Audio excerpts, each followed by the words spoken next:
बिस्मिल्लाहिर्रहमानिर्रहीम। अस्सलामुअलैकुम। इत्मीनान का राज। आप सल्लल्लाहु अलैहि वसल्लम ने इरशाद फरमाया, अल्लाह सुब्हाना ताला फरमाता है, मेरा बंदा जब मुझे याद करता है मैं उसके साथ होता हूँ। अगर वो मुझे नफ्स में याद करे तो मैं भी उसे अपने नफ्स में याद करता हूँ। अगर वो मुझे भरी महफ़िल में याद करे तो मैं उसे उससे बेहतर महफ़िल में याद करता हूँ। अल्लाह सुब्हाना ताला का इरशाद है, ए लोगो जो ईमान लाए हो, अल्लाह को याद करो, बहुत याद करना।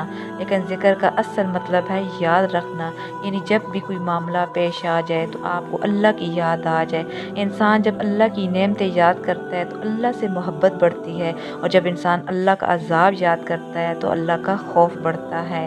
वो जो ईमान लाए और उनके दिल अल्लाह की याद से चैन पाते हैं, सुन लो, अल्लाह ही की याद से दिलों को इत्मीनान मिलता है।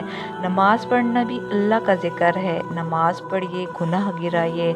जब बंदा नमाज के लिए खड़ा होता है तो उसके सारे गुनाह लाकर उसके सर और कंधों पर रख दिए जाते हैं। जब भी वो रुकू और सजदा करता है तो वो गुनाह उससे गिर जाते हैं।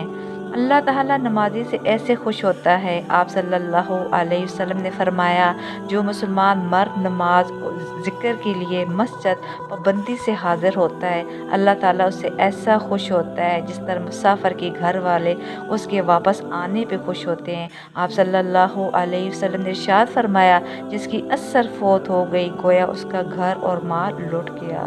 हदीस तिरमिज़ी।